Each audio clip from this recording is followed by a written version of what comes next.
Chapter 30 of The Princess Galva by David Whitelaw. This recording is in the public domain. Chapter 30 Revenge. A week after Anna had taken up her residence at No. 9 Dorrington Street, Signor Gabriel Dasso, as usual, left the house about 8 o'clock.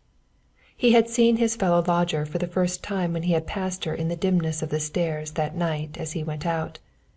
But the heavily veiled lady conveyed nothing to him at the moment, and the stairs disguised that height, which was so strong a characteristic of Madame Paluda. Dasso had merely raised his hat and passed on. For some reason a bad mood was on the ex-dictator of San Pietro. He dined as usual at an exclusive little restaurant in Soho, but his favourite dishes gave him no pleasure, and although he drank twice as much wine as was his custom, the black dog had settled firmly on his back and refused to be dislodged. The hole and corner life he was leading was becoming very wearisome to a man of his tastes, and his long daylight sittings in the little Bloomsbury room were getting sadly on his nerves. As he sat over his coffee and cognac he asked himself whether all this hiding was necessary after all. It was only the memory of the man he had seen reading the Impartial in Paris which had prompted him to secrecy. After all, it may have been a coincidence. True, the man had also been seen at Dieppe, but perhaps that was another coincidence. He had certainly not embarked on the Arundel with him, and at New Haven Dasso had noticed nothing suspicious. No, it was absurd. In the morning he would leave Dorrington Street and take up his residence at some hotel and live a life more fitted to his tastes. Mozara's body, he told himself, would have been burnt out of all recognition in the fire, and ashes tell no tales. Curiously enough, however, the woman he had passed on the stairs would come unbidden into his mind. Perhaps some turn of the head, some gesture, some mannerism reminded him of some one he had seen before. Later, as he walked round the promenade of the Empire, the memory of the woman on the stairs remained with him.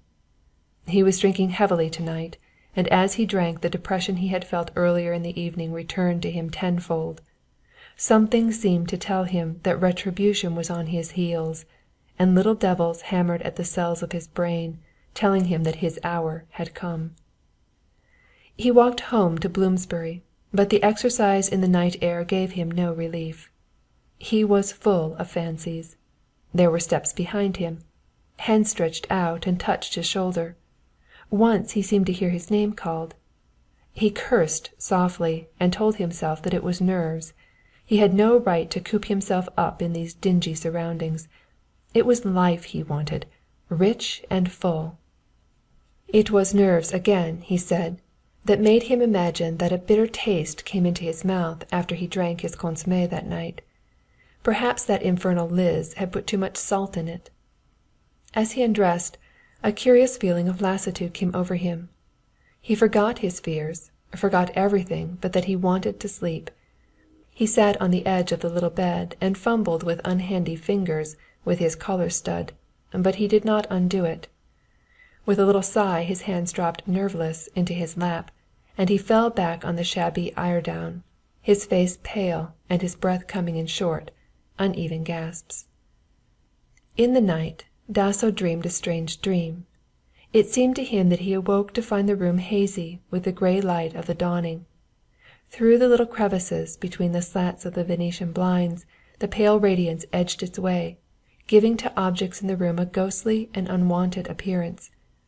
Between the man on the bed and the window there seemed to stand the tall shadowy figure of a woman, a figure which, as he looked, moved steadily towards him.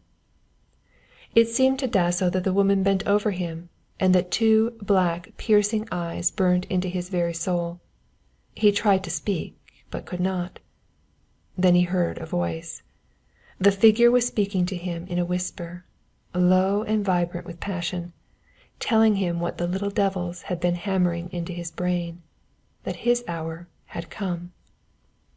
Your hour, Gabriel Dasso, and my hour.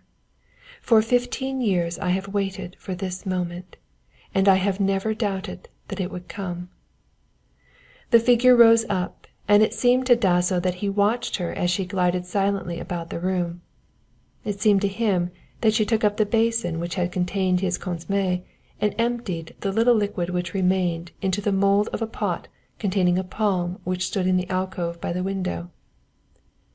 The whisper went on, and now Dasso told himself that this was Miranda's companion who was in the room with him. And it is curious, is it not, that so experienced a conspirator as Gabriel Dasso, master of plot and counterplot, should fail to notice that his soup had, shall we say, a distinctive taste? Is it not curious that he should not have noticed that the lock of his door had been tampered with? You have been insensible some hours now, and you are bound and gagged, but you are awake, Dasso, and you can see what I am doing. The figure came again over to the bed and bent down again above the bound figure. I am a woman of peace, Dasso, and it is no crime I am committing, only an act of justice. For 15 years I have put the thought of vengeance out of my mind, considering the living before the dead. After tonight I will take my place again in the world, without regret and without exultation. I am a tragic figure, am I not? The mother of a murdered child. Any time in those 15 years I could have killed you. You did not know me well, and it would have been easy. But I wanted you to know me, and to know why I am doing this. Perhaps God will let your agony be your expiation." The figure rose up and crossed over to the little gas stove that stood in the fireplace. In even tones she went on. "I am turning on the taps here, Dasso, and all the crevices in the room are stopped up.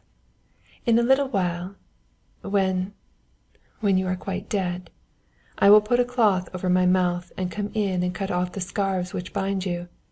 They are silk and will leave no marks. Then I will rouse the house and complain of a smell of gas, and afterwards there will be—" The vision of the woman with the piercing eyes grew gradually fainter, and it seemed to Dasso that he awoke suddenly. The room was quite light now. It had been a bad dream. Dasso tried to rise. Why, what was this? His hands and legs were firmly bound, and his jaws ached with the strain of the gag. The air of the room was heavy with the fumes of gas, and his chest pained him as though it would burst. In his ears were weird noises, and he felt the sweat of fear wet upon his forehead. Air! He must have air! The window near him seemed to mock him with its promise of life. With an effort he managed to turn on his side, and inch by laborious inch he worked his way to the edge of the bed, and then to the floor. He lay for a moment, breathing heavily, his heart beating in great blows against his ribs. He struggled on to his knees and began a series of grotesque hops toward the window. But with each movement the effort grew more difficult, and the strain on his heart grew tenser. Twice he fell forward on his face. Once he struggled again to his feet. The second time he remained lying where he had fallen, his head buried in the dusty fur rug beneath his goal. Below, in the street, he heard the jangle of milk cans. The man cried cheerily to his horse, and a cart rattled past the house.